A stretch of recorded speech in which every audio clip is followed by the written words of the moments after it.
Hello, I'm Barbara Lee Diamonstein. Welcome to Visions and Images, American Photographers on Photography.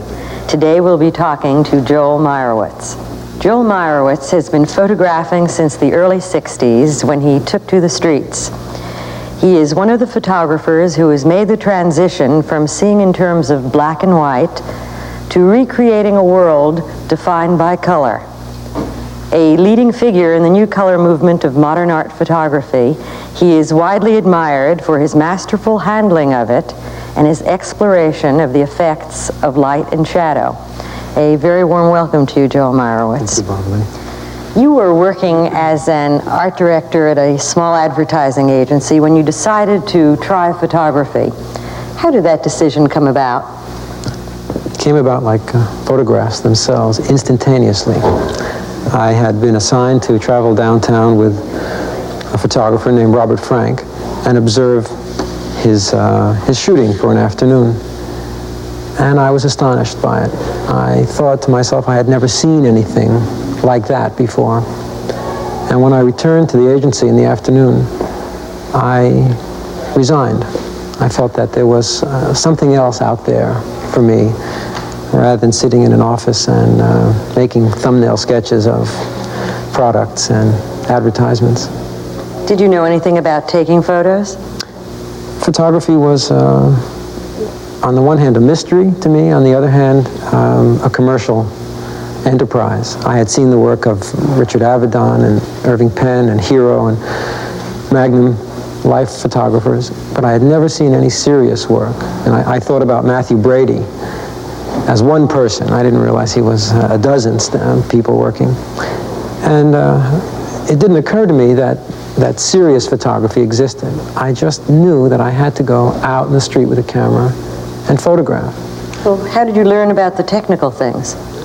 Well, that's something you do by doing it. I wasn't smart enough to ask about a school. I'm not even sure schools existed at that point. And I borrowed a camera from a friend, and then I purchased a single lens reflex camera, and I made photographs. And at night I would look at them. I shot in color right at the beginning because I couldn't print black and white, and color seemed to me to be the most natural thing to turn to. In the evenings I would look at the slides, and if they were too bright, I would know to make them darker the next time. And if they were too dark, I'd make them lighter. It's a very pragmatic, simple-minded approach to making photographs. Well, what made you take to the streets as your basic environment? It seemed natural to me to go right to the street. That was the stream, that's where the fish were, that's where I wanted to be. And walking the streets provided me with all kinds of opportunities that are about chance and time and speed.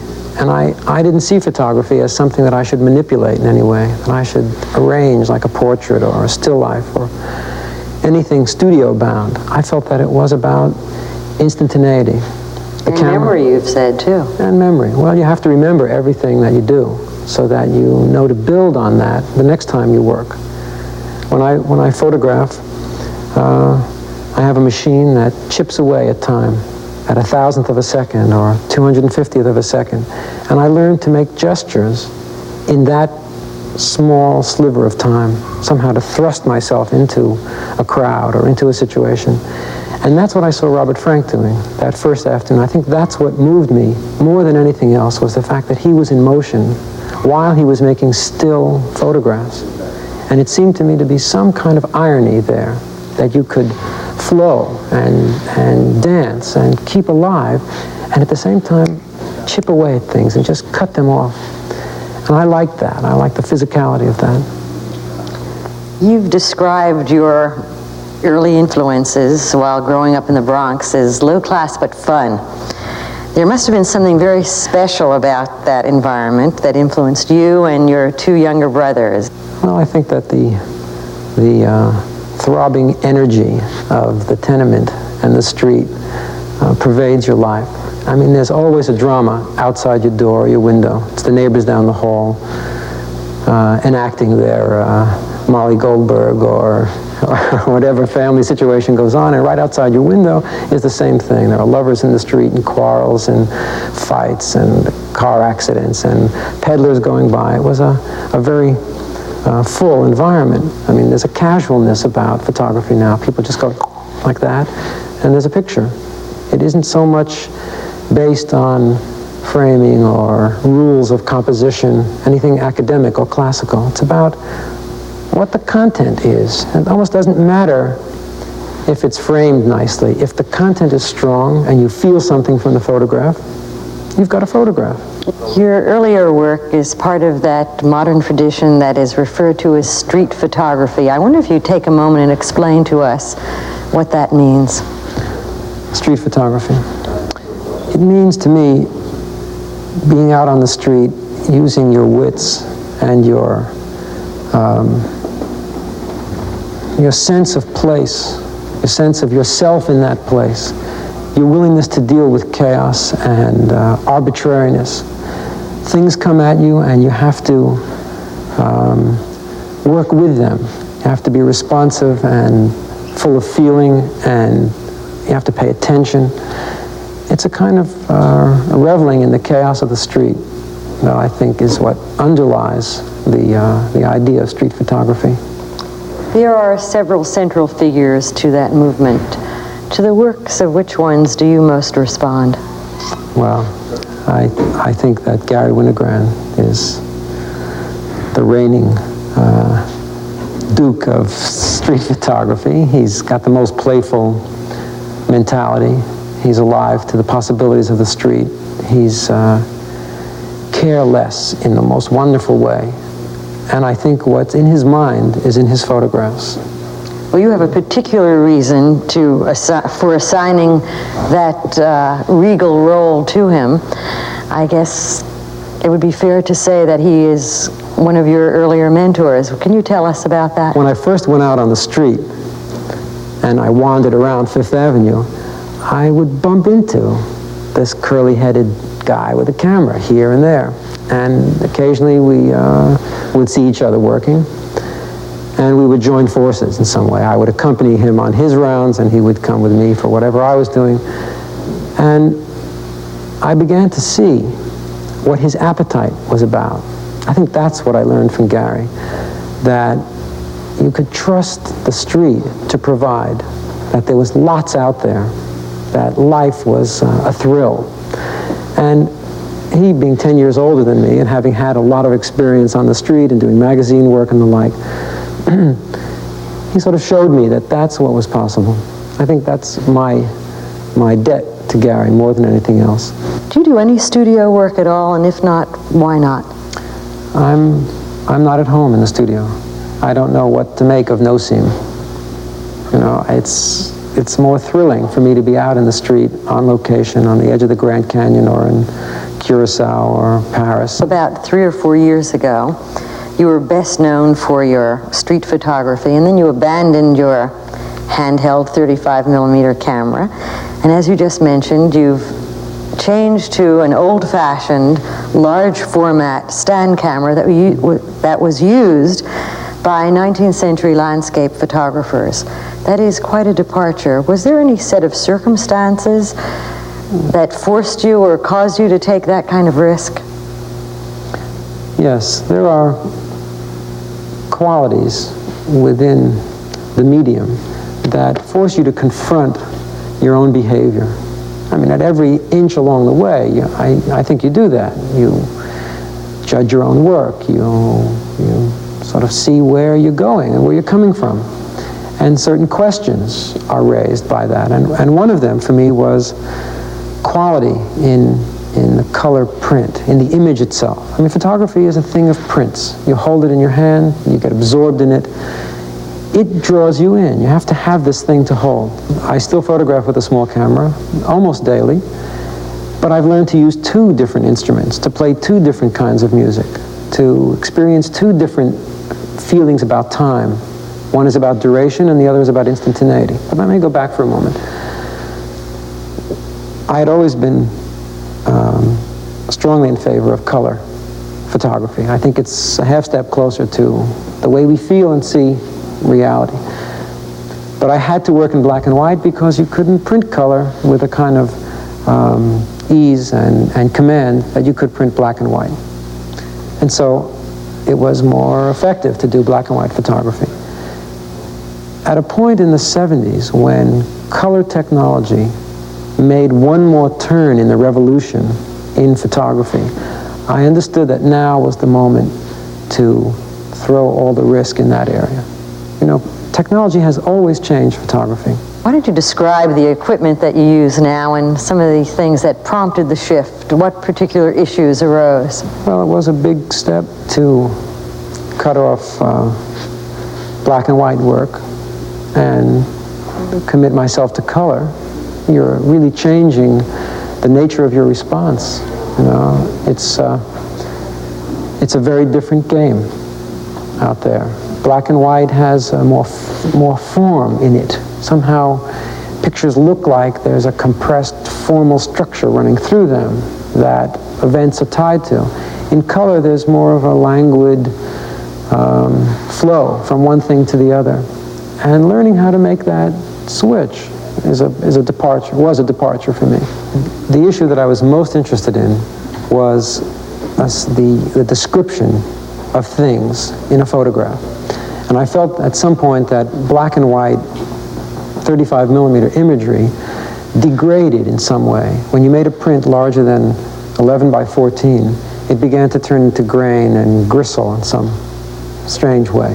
And I wanted something more articulate than that.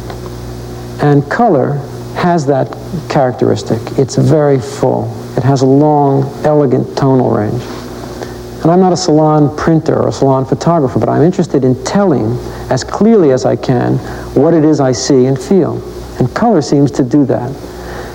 So I made some investigations into color printing, 35 millimeter negative and 35 millimeter slides and the like. I had no idea what I was in search of. That's not how I think about making photographs. I go to a place to be in the place.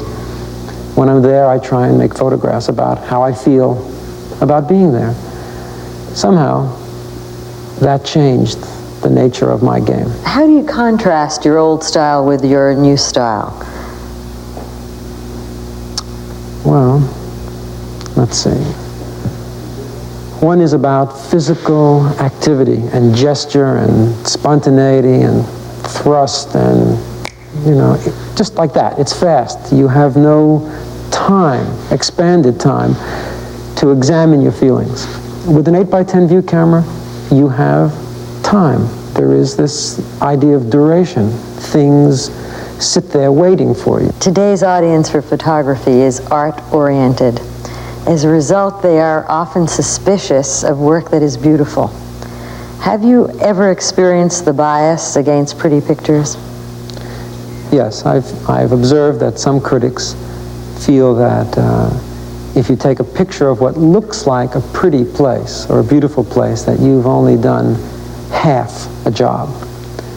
And I don't think that my work looks like that, frankly. If you go to the very places that I stood in, it's unlikely that anybody else would want to make that photograph. It's an empty bay strewn with seaweed and some bottles and boats turned on their side, or it's a casual and dumpy little bungalow, or a fence and some chairs. Nothing to speak of, really. What I think confuses some people is that when you see it in its great clarity and stillness, it glows in some way. It becomes beautiful, and it's so convincingly beautiful that they say, oh, that place is beautiful.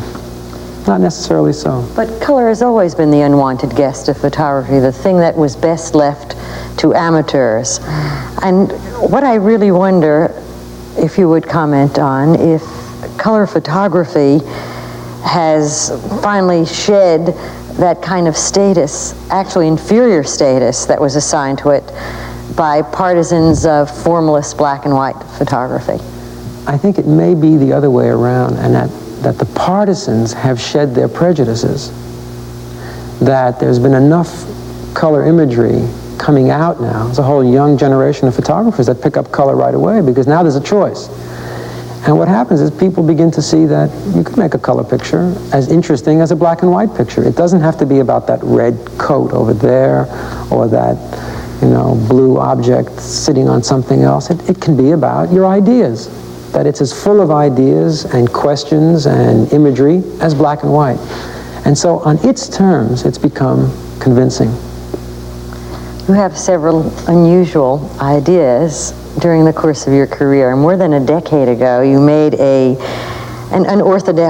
unorthodox comment on what could literally be described as the passing scene. And what I am referring to is the photographs that you made through the window of a car traveling at 50 miles an hour on a 20,000-mile tour that you took through the British Isles and Europe and Morocco and Greece. What were the circumstances of that? Was it an assignment? Were there precise instructions? How did that all come about? No, it was a trip, something I earned and I gave to myself. And part of traveling is sitting in a car every day and going from place to place. And I'm sure you've seen this. I know it's happened in most of my people. Photographs come out that way. Oh, looking that way or for those reasons? That way. But I mean, how many times have you been sitting next to someone and say, "Did you see that?" And when someone turns around, they say, "Well, what?" Where you say, "It was wonderful." And it's nothing more than a figure walking across the landscape, or it's a horse kneeling down, or some ordinary, unnecessary object, or unnecessary event, I should say. And what I think happened to me was that I recognized them as significant through the means of the camera, that you could just reach as you go by, and the camera, with 1,000th of a second, will snare that and hold it, fixed in any way that you reached for it. Purely photographic instinct. You met Cartier-Bresson at an early point in your own career under rather unusual circumstances. I wonder if you would recall them for us. Well, it was one of those thrilling moments of childhood in that way. I was out on a St. Patrick's Day parade, photographing with Tony Ray Jones and another photographer. And there was a man in the crowd, darting and twisting and turning and pirouetting and leaping, and we were astonished by this fantasy in front of us. And we assumed that it could only be Cartier-Bresson. We had been photographing about a year, the three of us, and had only recently seen his book. And we just deduced that those pictures were made by someone who pirouetted that way. And I went over and said to him, "Excuse me, sir, are you Cartier-Bresson?" And he said, "No, are you the police?" And I said, "No, I'm not. I'm just a photographer." And he said, "Yes, I'm Cartier-Bresson. You meet me here afterwards and I'll take you for coffee." And it was astonishing. We stood back a few paces and we watched him, and he was a thrilling, balletic figure, moving in and out of the crowd, thrusting himself, pulling back, turning away. He was so full of kind of a mime quality that we learned instantaneously that it's possible to efface yourself in the crowd, that you could just turn over your shoulder like a bullfighter doing a paso doble, and you're... Well, I guess he also learned to use that camera as a weapon. You learned that then, too. Yes, that's true.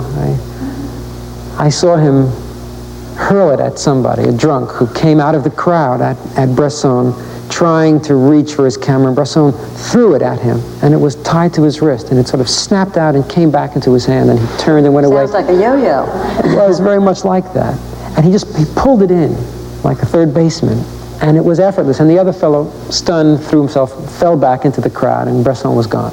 Your work is meticulous and impeccably printed, but it appears to be directed toward a very different audience. For whom are they made? There's only one answer. I mean, they're made for me. There's no audience, as far as I'm concerned. I mean, I'm the audience. Are photographs for looking at things? Yes, real hard. And I study photographs. I read my own photographs. For many years. What do they teach you? They teach you, since they deal with the immediate past, or as long as you want to stretch your own past out. I mean, you can make pictures in January and February and March and not look at them until the summertime, if you choose.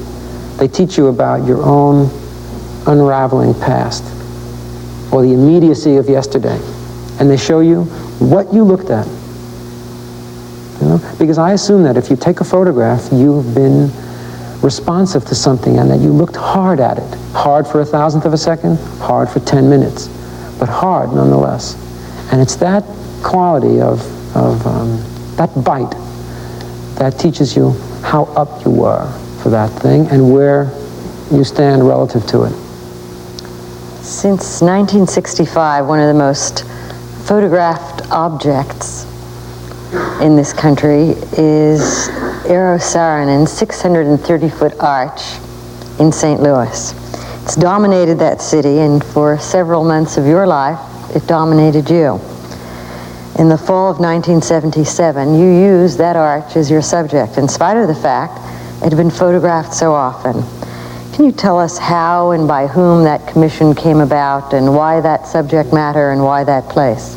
What can I say? I've been to a lot of places and they don't feel right. They don't invite you to come back and look around. But something about the emptiness of the downtown area, the proximity of the river, the grace of the arch, all of it said, there's something here. And I was asked to come out and spend 4 weeks over a period of a year to do what I felt like doing, which was walking around and discovering myself in St. Louis and photographing what was interesting to me. And so that's what produced those pictures. They're basically curiosity, the curiosity of a stranger in a strange place. You've been called the very model of a Museum of Modern Art photographer, a product of that photo aesthetic that is promoted by that institution. I think that some people view the museum as too powerful a place. And it's not. The museum is a library. It holds ideas. It has changing bodies of work. It's very much the width and breadth of the real stream of art, photography or painting. And the man who stands in the position to see what's coming down that stream best, in this case is John Sharkovsky, is a real fisherman. He loves the sport, and he stands in that river and he picks up whatever comes his way and he says, that's interesting, it's a little small, I'll put that back, it'll come by again next year. And I think his generosity and his appetite for the game brings us a wide range of photographs to look at and to think about. Among your street photographs, very few record specific events. However, there is one that depicts an accident in Paris. Mm-hmm. Is it surprising to you that that photo is probably among your best known works, and perhaps you might describe the circumstances of that picture? Well, it's not surprising. That's the height of the decisive moment aesthetic. Something happens. You happen to be in the right place at the right time with a tool. You make a picture because you know how to make pictures in situations like that.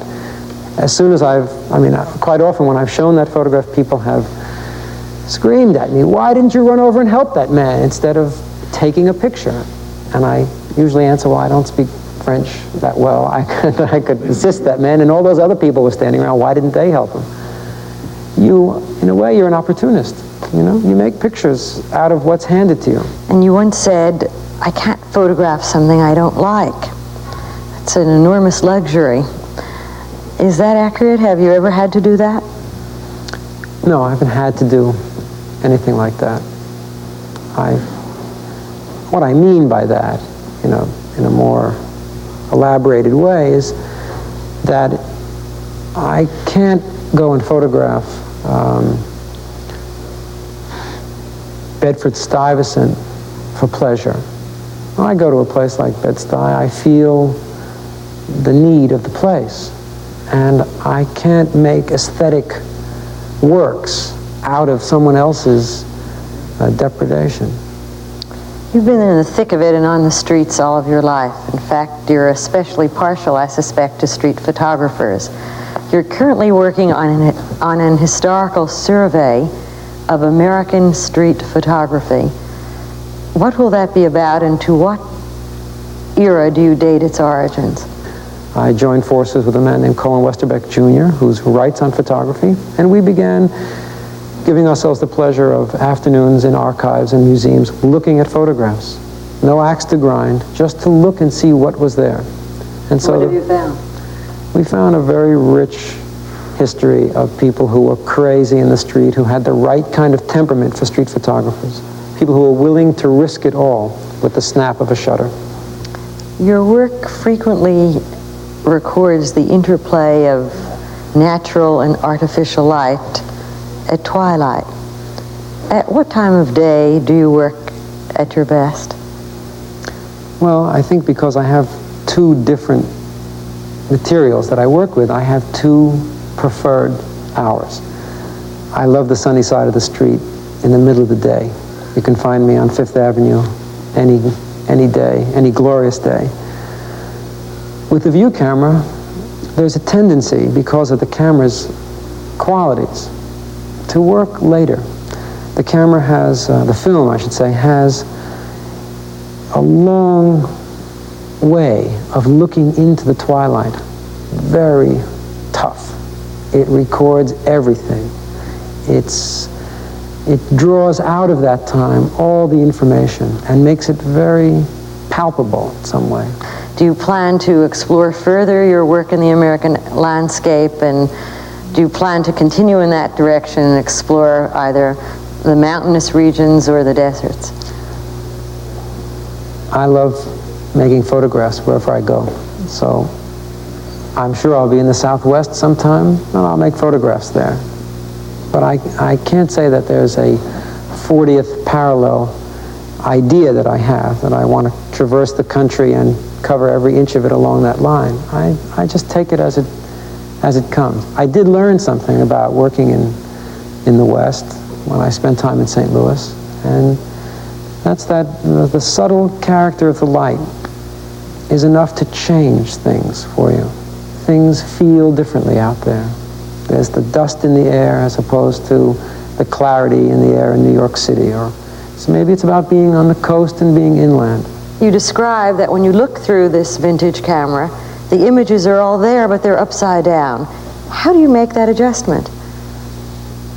You spend some time on your head for a while. At first, I helped myself by taking a mirror in and making a reflex out of it, just like that Nikon you had before. And I turned it right side up. And it makes things into a wonderful, mysterious surreality at first. People seem to walk on the ceiling, and furniture floats. How do you compensate for that, and how do you get the same immediacy and urgency that you get by looking at things really with the naked eye? It's a wonderful absorption in the thing itself. You learn to give up content in context, which is what you do with a small camera. You're always looking outside and seeing it right side up. Now when you're in the dark of the cloth and the camera, you have a theater for yourself. And that theater is fascinating. And if things are upside down without gravity, you accept them and somehow make a picture out of that. Thank you, Joel Meyerowitz, for sharing your intelligent, disciplined, eloquent approach to your art, and thank you very much for sharing it with us. Thank you, audience, for coming too. I'm Barbara Lee Diamonstein for Visions and Images, American Photographers on Photography.